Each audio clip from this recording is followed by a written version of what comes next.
بسم اللہ الرحمن الرحیم نحمدہ ونصلی ونسلم علی رسولہ الکریم اما بعد والجہاد مثال للمامور به الذي يتأدى الغير بأدائه فإنه في نفسه تعذيب عباد الله وتخريب بلاد الله وإنما حسن لأجل إعلاء كلمة الله والإعلاء يحصل بمجرد فعل الجهاد لا بفعل آخر بعده۔ اچھا جی، اب یہ نور الانوار کا سبق نمبر 53 ہے، اور اس میں ملا جیون رحمۃ اللہ علیہ یہاں سے بتا رہے ہیں کہ حسن لغیرہ جو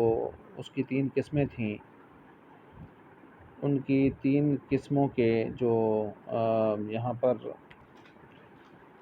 دوسری جو قسم اس میں سے آ رہی تھی کہ جس میں معمور بھی، اس معمور کی بھی کی مثال تھی کہ جس کے ادا کرنے سے وہ غیر بھی ساتھ ادا ہو جاتا ہے، تو دوسری قسم یہاں پر اس کی مثال دی جا رہی ہے۔ پہلی قسم کی مثال ہو چکی ہے کہ جس میں غیر کو الگ سے ادا کرنا ہوتا ہے اور معمور بھی کو الگ سے۔ اب بتا رہے ہیں کہ وہ مثال معمور کی کہ جس میں غیر بھی ساتھ معمور کی ادائیگی کے ساتھ ادا ہو جاتا ہے۔ اچھا، اس کی مثال دے رہے ہیں، اس کی چند مثالیں انہوں نے دی ہیں۔ ایک مثال اس کی جہاد کی دی ہے، دوسری نماز جنازہ کی دی ہے، اور ایک حدود اللہ قائم کرنے کی دی ہے۔ 3 مثالیں دی ہیں۔ اب ذرا مثالوں کو سمجھیں۔ سب سے پہلی جو مثال ہے وہ جہاد سے متعلق دی ہے کہ جہاد حسن لغیرہ ہی ہے، اور یہ حسن لغیرہ اس لیے ہے کہ جہاد اپنی ذات میں اس میں حسن نہیں ہے، اس میں تو اپنی ذات کو دیکھا جائے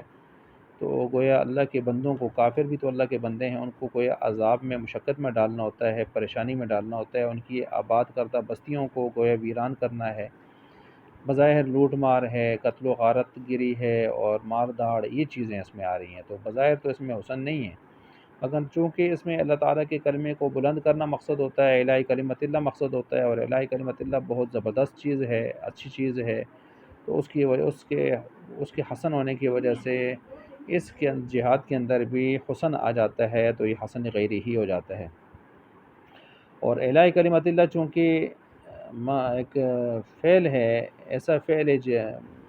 یہ جو الہی کلمت اللہ ہے یہ ایک ایسی چیز ہے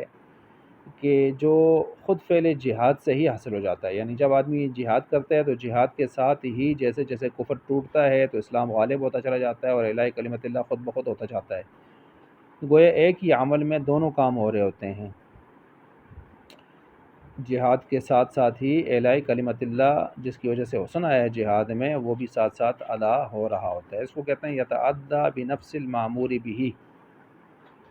ٹھیک ہے، الہی کلمت اللہ اس کے ساتھ ہی حاصل ہو رہا ہے، جہاد کے ساتھ ہی۔ دوسری مثال اس کی لے لیں آپ، حدود قائم کرنا۔ حدود قائم کرنا بظاہر اس میں بھی دیکھیں، ایک قاتل کی جان لینا ہے، زانی کو سنسار کرنا ہے، شرابی کو کوڑے مارنا ہے، اپنی ذات میں تو اس میں بھی حسن نظر نہیں آ رہا کہ گویا اللہ کے بندوں کو عذاب میں ڈالنا ہے، مجرم بھی تو اللہ کا بندہ ہوتا ہے، تو ذات میں کوئی حسن نہیں ہے، لیکن اس کے اندر مقصد کیا ہے؟ لوگوں کو گناہوں سے روکنا، گناہوں کے ارتکاب سے روکنا، اور تو گناہوں کے ارتکاب سے روکنا یہ ایک امر مستحسن ہے، اچھی چیز ہے، تو اس کی وجہ سے یہاں پر حدود اللہ کے قائم کرنے میں بھی کیا جاتا ہے؟ حسن آ جاتا ہے، اور وہ حسن ہو جاتے ہیں، لیکن ہوتے حسن لغیرہ ہی، غیر کی وجہ سے حسن آ رہے ہیں۔ اب اقامت حدود جیسے ہی کریں گے آپ، تو اقامت حدود کے ساتھ ہی لوگوں کو گناہوں سے روکنے والا کام بھی حاصل ہو جائے گا، الگ سے نہیں کرنا پڑے گا۔ یہ بھی مثال بن گئی یتعدی بنفس المامور بھی کی۔ تیسری جو مثال ہے وہ ہے نماز جنازہ۔ نماز جنازہ اپنی ذات میں اس میں بھی کوئی حسن نظر نہیں آتا، کیونکہ آگے مردہ میت پڑا ہوتا ہے، تو بظاہر یہ ایک میت کی پرستش والی صورت بن رہی ہوتی ہے، اور ایک بدعت اور شرکیہ صورت بن رہی ہوتی ہے، تو یہ تو اپنی ذات میں اچھی نہیں ہے، پرستش کی صورت ہے غیر اللہ کی، مگر چونکہ اسی وجہ سے تو یہاں پر رکوع اور سجدے سے بھی روکا گیا ہے، لیکن ایک قیام کی صورت تو پھر بھی بن رہی ہے نا، اور ایک نماز کی صورت تو، لیکن اس میں جو حسن آیا ہے وہ ایک مسلمان کے حق کے قائم کرنے اور حق کے ادائیگی یا پورا کرنے کی وجہ سے حسن آیا ہے۔ کیا مطلب؟ حدیث میں آتا ہے کہ مسلمان پر 6 حقوق ہیں، ان میں سے ایک بیماری میں اس کی عیادت کرنا، مرنے پر نماز جنازہ پڑھنا، قبرستان تک جانا، دعوت دینے پر، بلانے پر اس کو دعوت کو قبول کرنا، اور ملاقات ہونے پر جو ہے سلام کرنا، چھین کے جواب میں یرحمک اللہ کہنا، اور موجودگی اور عدم موجودگی میں اس کی خیر خواہی کرتے رہنا۔ اب مسلمان کے جو حق کی ادائیگی ہے، تو نماز جنازہ پڑھنا، قبرستان تک جانا، تو یہ ایک حق ہے نا مسلمان کا، تو اس حق کی ادائیگی کو دیکھتے ہوئے یہاں پر اس نماز جنازہ میں حسن آ گیا۔ تو اب یہاں پر جیسے ہی آپ نماز جنازہ ادا کریں گے تو مسلمان کے حق کی ادائیگی کرنے کے لیے الگ سے کوشش نہیں کرنی ہوگی، اسی کے ساتھ ادا ہو جائے گا، تو اس کو کہتے ہیں یتعدی بنفس المامور بھی۔ تین مثالیں ہو گئیں۔ اب جب تین مثالیں ہو گئیں تو اب اس کو سمجھیے، فہذہ الوسائط وہی کفر الکافر واسلام المیت وحتک حرمت المناہی کلها بفعل العباد واختیارہم۔ یہاں سے اس مسئلے کو سمجھیں کہ شارع یہاں سے ملا جیون یہ فرما رہے ہیں کہ جہاد ہو، اقامت حدود اللہ ہو، نماز جنازہ، یہ حسن لغیر ہی ہونے کو تو ثابت کر لیا نا، کہ یہ مذکورہ یہ کیا ہیں، ان کے اندر جو ان کے جو مذکورہ وسائط ہیں ان واسطوں کی وجہ سے حسن آیا۔ واسطے کیا ہیں؟ کافر کی کفر کو نیست و نابود کرنا ہے، اللہ کے کلمے کو بلند کرنا ہے، تو جہاد میں حسن آیا۔ مسلمان میت کا حق کو ادا کرنا ہے تو نماز جنازہ میں حسن آیا۔ ممنوعات شرعیہ سے لوگوں کو روکنا ہے، بندوں کے جو ہے روکنا ہے اس کو، تو اس وجہ سے وہ حدود اللہ میں، اقامت حدود اللہ کے اندر کیا ہے، حسن آیا۔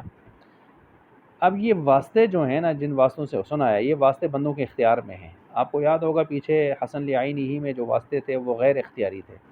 وہ بندے کے اختیار میں نہیں تھے۔ یہاں جو واسطے ہیں یہ بندوں کے اختیار میں ہیں، تو جب بندوں کے اختیار میں ہیں تو ان وسائط کا اعتبار کیا جائے گا۔ پھر جب کیا جائے گا تو حسن لغیرہ اس کو ہم کہیں گے، حسن لغیرہ کہیں گے۔ پیچھے جو زکوٰۃ، روزہ، حج، اس میں واسطے اختیاری نہیں تھے، اور جب واسطے اختیاری نہیں تھے تو وہاں پر ہم نے ان کا اعتبار نہ کیا تو حسن لعینہ ہوا، اور کر لیا تو حسن لغیرہ ہوا، دونوں باتیں ہو گئی تھیں، ٹھیک ہے۔ تو وہاں ہم نے ایک لحاظ سے نہیں بھی کیا تھا، لحاظ پیچھے زکوٰۃ، روزہ، حج وغیرہ میں، اس کو ہم نے حسن لعینہ ہی کے ساتھ ملحق کیا تھا، اور کر بھی لیا تھا تو اس کو مشابہ حسن لغیرہ ہی کر دیا تھا۔ لیکن یہاں چونکہ یہ سارے واسطے ہیں ہی اختیاری، تو جب اختیاری ہیں تو یہ ان کا تو لازماً جو ہے اعتبار کرنا ہوگا، تو واسطوں کا جب اعتبار کریں گے تو حسن لغیرہ ہی ہو جاتا ہے۔ ٹھیک ہو گیا، یہاں تک تو یہ مسئلہ ہو گیا۔ اب شارع کی جو ظاہری عبارت ہے اس پر ایک اعتراض اور جواب، اس کو بھی سماعت فرما لیں کہ شارع نے جو جہاد کے حسن ہونے کا واسطہ بتایا ہے وہ کافر کو، اور اقامت حدود اللہ کے حسن کو جو ہے وہ حسن ہونے کو جو واسطہ بتایا ہے وہ ممنوعات شرعیہ کی پردہ دری وہ بتائی ہے، وغیرہ وغیرہ۔